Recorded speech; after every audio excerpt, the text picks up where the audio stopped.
Can you think of a time in your life where you'd planned for and built up in your mind what an event or experience would be like, and then absolutely none of it went according to plan? For me, that was completing the Marine Corps Marathon a few years ago. I had trained and dreamed about what showing up to the starting line would be like, with hundreds of thousands of other runners cheering me on. But I ended up starting the race alone, in the rain, an hour late.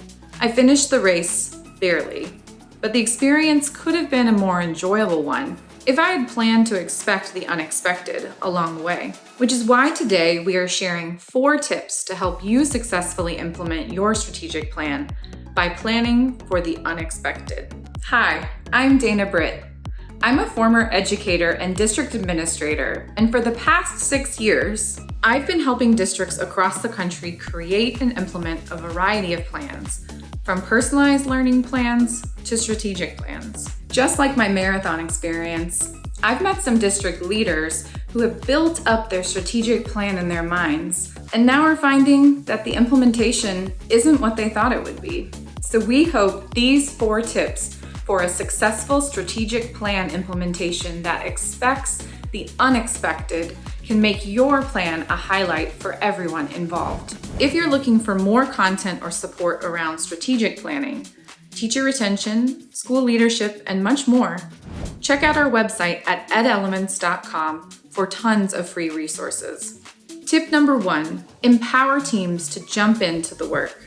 Maybe you've just finished the process of writing your strategic plan. If you've included a variety of different community members in the planning process, you likely already have a core group of folks who understand what the plan is and why you're heading in this direction. Empower those community members to help you spread the message and generate excitement. Also consider ways that you can empower students, staff, and families to propose solutions or ideas that align with your mission, vision, values, and key initiatives. Use that starting line energy to get as many community members engaged as possible. Tip number 2, bias towards action. One of the best pieces of advice that I heard when training for a race day is that a marathon is actually just 26 one-mile sprints. When I heard it that way, it felt less daunting, and I realized that the way I ran mile 1 would have to be different than mile 20.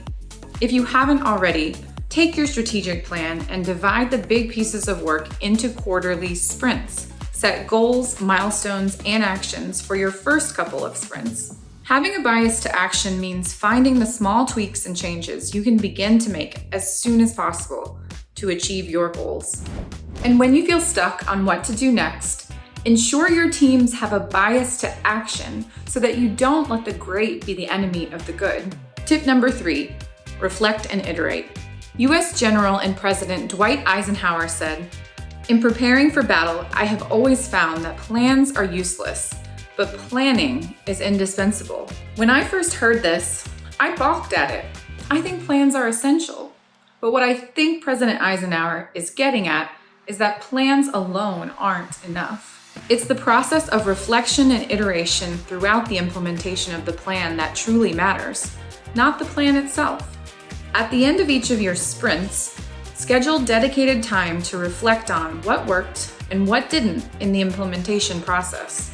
We call these retrospectives, and we have a video by my colleague Daniel if you'd like to learn more about how to run one. Tip number 4, measure and communicate impact. I've heard advice for district leaders to not over-communicate their strategic plans. In my experience, even if you think you're over-communicating, you're not. In addition to frequent updates in standard communication channels like the website and board presentations, consider ways to incorporate alternative methods like video or even community nights where community members can come and hear about the work you're doing and propose additional solutions. This creates what we call a feedback loop for your community members to be both informed and actively engaged in the work.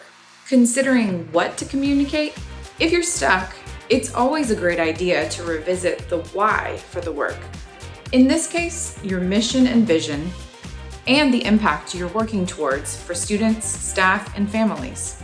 Or consider using a tool like a survey as one method to measure the impact your strategic planning work is having. At Education Elements, we have a variety of surveys through our partnership with Tripod Education that we can share with you. Click the link in the upper right corner to learn more. Today we have covered 4 tips for expecting the unexpected in your strategic planning implementation. Tip number 1, empower teams to jump into the work. Tip number 2, bias towards action. Tip number 3, reflect and iterate. Tip number 4, measure and communicate impact. If you're heading to the starting line of a strategic plan, a marathon, or something else, we hope you'll use these tips for the most successful implementation possible. And if you'd like more help with your strategic planning, send us a message so that we can think about how to help your school thrive. If you found this video helpful, go ahead and tap that like button. If you want more content like this, make sure to subscribe and hit the bell icon to get notified when we upload new videos. See you at the starting line.